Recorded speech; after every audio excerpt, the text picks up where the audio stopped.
Ange's press conference is a bit later on today, seeing as one of us is flying to Amsterdam a bit later on. We don't know what the team news specifically is, but we did hear that the likes of Romero, Van de Ven and Solanke are all back in training, full team training, as the club announced yesterday. But what's the team news? Yeah, so, I mean, that is the main news. Those three are back, which is fantastic. And we know Richarlison hasn't returned, but he's not far behind.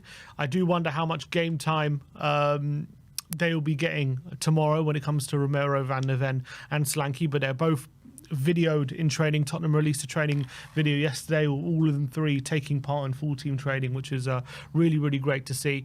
But the long-term absentees, Dragoshin, still going to be out. Ben Davies wasn't pictured, and obviously now Kulusevski's added to the list. He is going to be out for a few weeks at least. It remains to be seen whether he'll return before the international break or after the international break. So look, I think like you're looking at our fixture list, and it's congested over the next couple of weeks, but then obviously we get a 2-week break with the international break, and then if we do progress after Alkmaar, then it does get very congested in April. So we're going to need to manage these players once again, and in my opinion, you have to just keep playing your strongest team in the Europa League, and then look at that Premier League, the Premier League games to make those rotations.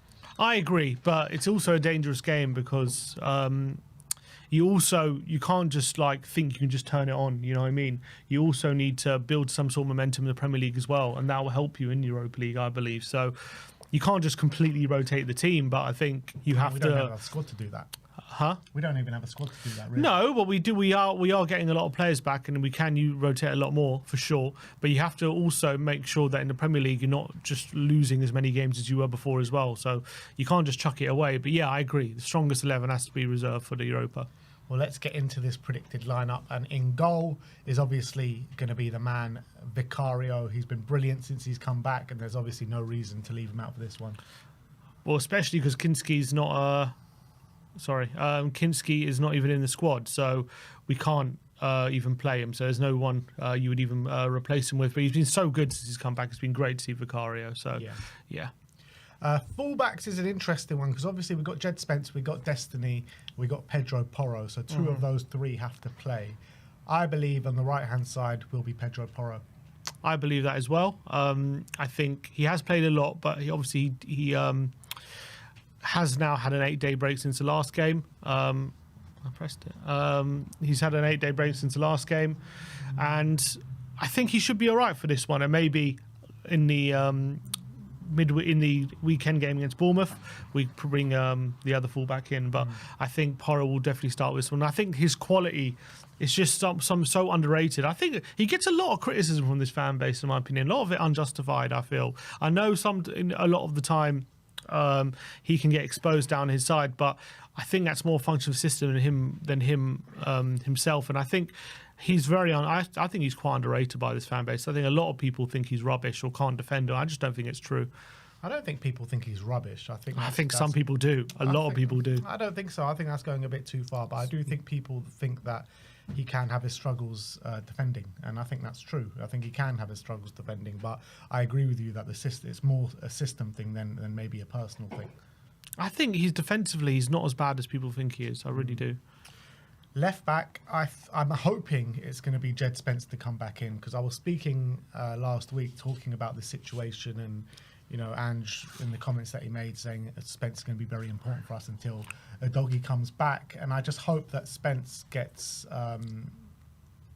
I just hope he comes straight back in, because he's the one that deserves it. Out of all the fullbacks, he's been our best performing fullback for months now. Well, he rested him, didn't he, against Man City? So I think that was a view of starting him in this game. Yeah, I hope so. Yeah, that's what I think. And so I think he deserves to. He's been not just our best performing fullback, but one of the best performing fullbacks probably in the Premier League over the last couple of months. He's been fantastic. So we think, I think he's going to start this one. And if he does start, it's going to be his European debut as well. Yeah, true. Didn't even think of that as well. So that's a good point. And I think he's going to be crucial as well when RZ are kind of defending against us. He can kind of run into those spaces and kind of open up the pitch a bit. And I think he's been so good at doing that. So I think he deserves to start, yeah. centre-back situation, we finally have some options to pick from. Obviously, Archie Gray and Danso has been favoured over the last couple of weeks. Davis is obviously out injured. Well, so we think before the press conference has taken place. Mickey van der Ven and Coutinho Romero are both back in training. In my opinion, first we'll start on the left-hand side. I think they will just go with Kevin Danso. Yeah, I think Danto will start. I think he's been really good, and I think when it comes to the opposite side, we just need one stable partner there, and I think Gray isn't going to start centre-back again now we've got those options back, and I think he's going to give time to one of Romero and Mickey van der Ven, but I think it's going to be next to Danso. So I think Danso will definitely start. Yeah, so seeing as we're putting Danso on the left, I think you can kind of make out who we're putting on the right, and it will be a return to the starting lineup for Coutinho Romero. Yeah, and it'll be great to have him back. I think he's going to be crucial in this Europa League run if we're going to go all the way. His know-how and his experience in winning tournaments is I think really underrated. So I think it's going to be really crucial, and I think he's going to start this one. And I also think Van der Ven's probably going to get some minutes in place of him during this game as well. So I wouldn't be surprised if Romero starts and Van der Ven comes on maybe on the hour. That's what I think. Moving into midfield, I think in the 6, he seems to have lost trust in Bissouma, so I do think Bentancur will be starting in the 6. Yeah, I agree. I think he's the one most trusted at the moment. He's played pretty well, I think, in the last few games. I know he had some poor games against Villa and against Liverpool. But yeah, I think Bentancur will start again, and it's an important game. Yeah. So alongside Bentancur, I think Bergvall starts in the 8, in my opinion. I think with the way he's playing, I just don't think you can leave him out. Yeah, I agree. I think he's also been crucial in the fact that not only does he offer on the ball a bit more quality than maybe Sarr does, but off the ball he still has a lot of energy, and he still does all the running that you need him to do. The guy has unbelievable stamina, unbelievable engine, so you don't actually lose too much off the ball. Apart from it, what you do potentially lose is a bit of awareness, discipline, and that comes with time and experience. So he needs that game time, but I think in this game he could be very crucial. And then the last man in midfield, we are looking at James Maddison to be in the 10. Obviously, we need a bit of leadership, part of the leadership group in the squad as well. So Maddison has been really good, in my opinion, since coming back from injury. Maybe the last game wasn't as great as the 2 previous games, but we're going to need his creativity for sure. Yeah, and I think in Europa League, whenever he's played, he's actually been pretty good. So I remember against AZ, he played in the game in the league. He was captain, wasn't he? Yeah, and he was fantastic in that game, I remember. So I think he needs to turn it on. He needs to make sure he's not getting overwhelmed by AZ's physicality and the way they try to outrun you. But I think Maddison could be a stable kind of influence in a lot of the chaos that AZ are going to try and cause.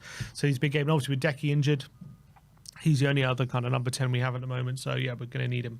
And moving on to the forward line on the right-hand side, there is only real one option to put there, and that is going to be Brennan Johnson. Came back with 2 goals in his first start after his injury against Ipswich, and let's hope that he can have a similar impact in this game. Well, to be fair, you could put Odebear there because he's played there before, but I do think Brennan's going to come back in. Did he start against City? He did start against City in the last game, and he also started against Ipswich. Obviously, 2 goals against Ipswich. Wasn't his best game against City. But with Decky now being out, he's the only real probably right winger who you think that's like his best position there. Obviously, we know Decky's best position in the centre, but he can play on the right as well. But I think Brennan's probably the most comfortable player we have in that position right now. So I think he has to play. But I think we have seen Odebear and Mikey Moore play there in Europa League and earlier in the season. So I wonder if they will get some minutes there while Decky's out as well. Yeah, definitely off the bench for sure. Up front, I do think he's going to persist with Matisse Tell. Let's say, you got to say 2 stinkers in the last 2 games for Tell. So let's hope, maybe against a bit less physical opposition coming from the Dutch league, maybe he can make more of an impact. Yeah, and I think they're also going to be quite brave. They're going to kind of force the issue, so there could be a bit more space to play in. But obviously, he did struggle against Man City and Ipswich to really impact the game. There is obviously a chance for Solanke, but we just don't think he's going to start straight away. Maybe he'll come off the bench and get kind of bed him into the process. So I don't think he's going to come in and just start straight away. And then you could also say Dane. I mean, he's done all right, but he doesn't seem to want to start him in these kind of games. He's only seemed to come off the bench. And then the other option would be you could start Son there and play, Odegaard out left. But we just think he's going to give Tell another run out. It'll be his first Europa League game for Tottenham, and I think he'll back himself to make an impact. So let's give Tell another start and see how he does. Yeah. And I think it'll suit him more playing in the Europa League than playing in the Premier League as of right now. And then finishing off that final 11 on the left-hand side will be Son Heung-min, a well-rested Son Heung-min as well. Obviously didn't start a week ago against Manchester City, came on for the last, 25 minutes or so. So a rested Sonny is a scary Sonny, so I'm looking forward to Sonny's performance tomorrow. Definitely. Obviously important to know, last time he played RZ, Mikey Moore had a brilliant game off the left-hand side. So I wonder if Ange has that in the back of his mind. But I do think Sonny will start, and he'll start off the left. I mean, I wouldn't mind. Would you mind seeing Sonny up front and Mikey Moore off the left? Maybe that's a potential. But I think he will just go with the best and most trusted left wing, and that is Sonny. And I do think he's going to start either way. And since we've gone Tell to start, we're going for Son on the left. All right, so let's run through that lineup with you guys one more time. It is Vicario in goal, Pedro Porro right back, Jed Spencer at left back, Danso and Romero in the back two. You've got Bentancur, Bergvall and Maddison in the middle three, with Johnson on the right, Sonny on the left and Tell up top. So that is our predicted lineup going into the big game in Alkmaar tomorrow, 5:45 kickoff. Massive game. I can't stress that enough. And we just need to like kind of start this game at just 100 million miles an hour. These players should be a lot more rested than these Alkmaar players. So it's going to be a cauldron as well going into that stadium. But let's get into intense fans.